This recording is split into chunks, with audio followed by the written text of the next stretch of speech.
Bapak, Ibu, dan saudaraku yang dikasihi dan yang mengasihi Tuhan Yesus Kristus, Salam. Kita bertemu lagi dalam acara Sapaan Rohani GKJ Cakraningrat. Semoga kita semua dalam keadaan sehat dan selalu dalam perlindungan. Sebelum kita membaca dan merenungkan firman Tuhan, marilah kita siapkan hati kita masing-masing di dalam doa agar Roh Kudus memampukan setiap kita untuk mengerti dengan benar tentang kebenaran firman. Mari kita berdoa. Bapa kami yang bertata di dalam kerajaan surga yang mulia, kembali kami menghadap ke hadirat-Mu yang kudus, mengucap syukur atas kasih dan juga pemeliharaan-Mu dalam setiap kehidupan kami, sehingga kami boleh bersama-sama memuji dan meluhurkan nama-Mu, tidak hanya dengan nyanyian rohani yang kami nyanyikan dari mulut kami, namun juga dari tindakan dan sikap hidup kami yang benar di hadapan-Mu. Dan tentu tanpa pertolongan-Mu Tuhan, kami tidak bisa melakukannya, karena kami hanyalah manusia lemah dan juga rentan. Oleh karena itu segala hormat dan puji hanya untuk-Mu Tuhan yang telah menyelamatkan kami. Dan sebentar lagi kami mau mendengarkan firman-Mu. Buka hati setiap kami Tuhan, agar kami dapat mengerti dengan benar tentang firman-Mu, dan biarlah Roh Kudus-Mu memampukan setiap kami untuk melakukan kehendak-Mu. Berfirmanlah Tuhan, kami siap mendengar. Firman Tuhan yang hendak kita renungkan pada hari ini terambil dari Mazmur 124.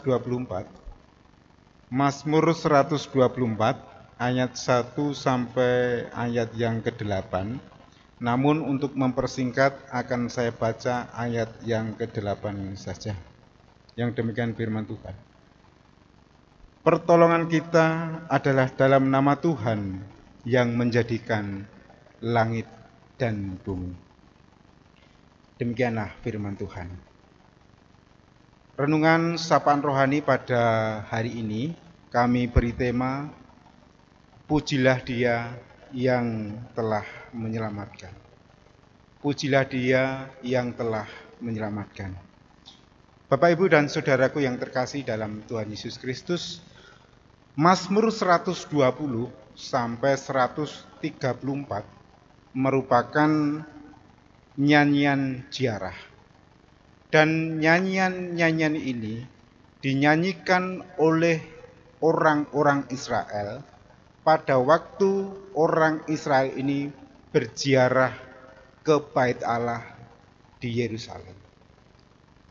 Dan nyanyian-nyanyian ziarah ini merupakan berisi tentang pengakuan akan penyertaan Tuhan baik bagi para peziarah dan juga bagi Yerusalem.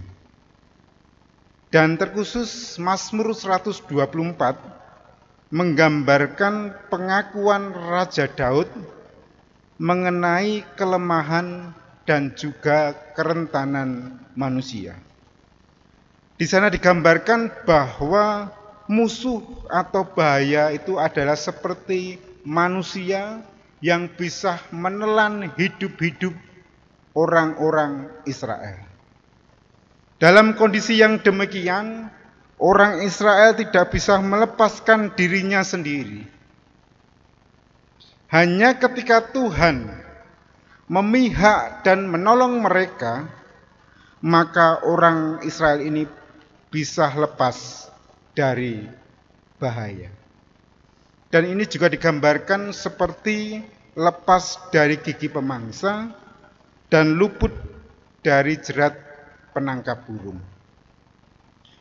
Dan dengan menyanyikan nyanyian-nyanyian ini di sepanjang perjalanan ziarah mereka, orang-orang Israel ini mengakui pertolongan Tuhan, bahwa Tuhan sendiri yang memampukan mereka menjalani hidup hingga saat ini dan sampai bisa melakukan ziarah ke Bait Allah dari tempat tinggal mereka masing-masing.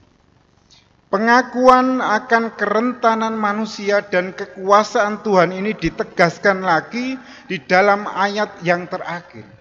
Ayat yang ke-8 yang telah kita baca tadi. Pertolongan kita adalah dalam nama Tuhan yang menjadikan langit dan bumi. Kalimat ini menunjukkan pengakuan akan kuasa Tuhan, bahwa Tuhan bisa diandalkan. Orang Israel bisa yakin akan Tuhan sebagai penolong karena dialah yang menjadikan langit dan menjadikan bumi. Kalau kuasanya cukup besar untuk menjadikan langit dan bumi, maka kuasanya juga cukup besar untuk menolong orang Israel.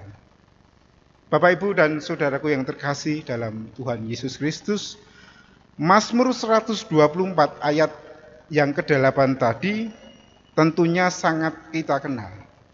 Karena kalimat itu hampir selalu kita dengar pada awal ibadah ketika pemimpin ibadah ini mengucapkan votum. Votum ini berarti pengakuan.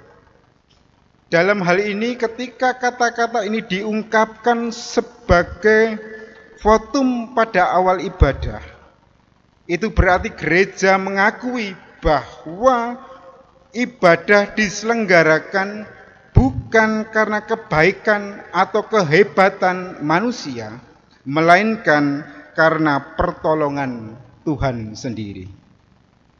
Melalui pertolongan Tuhan itulah kita bisa melanjutkan hidup kita, dan kita juga bisa melanjutkan ibadah yang telah kita rencanakan. Bapak, Ibu, dan saudaraku yang terkasih, pengakuan Daud dan juga pengakuan gereja bahwa pertolongannya adalah dalam nama Tuhan merupakan inti dari keseluruhan iman Kristen. Seorang Kristen adalah orang yang percaya kepada Kristus Sang Juru Selamat. Dan kepercayaan itu seperti mengandung pengakuan bahwa manusia bisa selamat hanya karena ada Juru Selamat, bukan karena usahanya sendiri.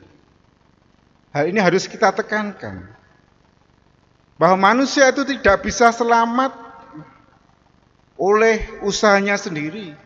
Hanya oleh pertolongan dari Juru Selamat, maka manusia bisa diselamatkan. Kehadiran Juru Selamat yang menyelamatkan manusia itu semata-mata merupakan anugerah Tuhan sendiri. Inilah inti pertama dari iman tentang keselamatan, yaitu bahwa keselamatan manusia ini hanyalah oleh anugerah Allah, atau kita kenal dengan istilah sola gratia. Ajaran mengenai keselamatan ini sungguh sangat luar biasa. Namun ajaran ini juga bisa menimbulkan salah paham atau juga bisa disalahpahami. Orang bisa saja merasa bahwa dirinya cukup diam saja, Tuhan menganugerahkan keselamatan. Orang cukup merasa percaya saja, lalu selamat, selesai perkara. Namun apakah demikian? Apakah orang yang percaya dan menerima anugerah keselamatan cukup berdiam diri saja? Tentu tidak demikian. Percaya bukan semata mengenai perasaan dan pikiran. Percaya adalah tindakan dan sikap hidup. Dan banyak sekali contoh mengenai hal itu. Namun saya tidak akan masuk ke sana. Ketika tindakan dan sikap hidup manusia ini sudah sesuai dengan kehendak Tuhan, lalu sebenarnya semuanya itu untuk siapa? Apakah untuk supaya kita ini dipuji Tuhan? Ataukah supaya kita ini dipuji oleh sesama kita? Semoga saja bukan. Dan kiranya semua apa yang kita lakukan yang baik itu menjadi pujian bagi kita, menjadi pujian kita kepada Tuhan yang telah menyelamatkan kita. Jadi apa yang kita lakukan itu menjadi pujian kita kepada Tuhan yang telah menyelamatkan kita. Namun pujian ini seringkali diartikan secara sempit sebagai nyanyian rohani yang dilakukan bagi Tuhan.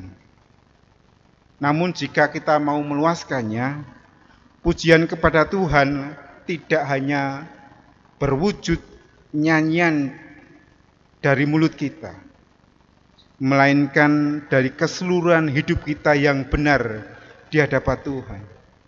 Kesediaan kita untuk memberi dan berbagi, kemauan kita untuk berkata-kata dengan benar merupakan pujian kita di hadapan Tuhan di sepanjang hidup kita. Dan kiranya Roh Kudus memampukan setiap kita untuk melakukan kehendak Tuhan. Dan semuanya itu untuk kemuliaan nama Tuhan. Amin. Tuhan memberkati.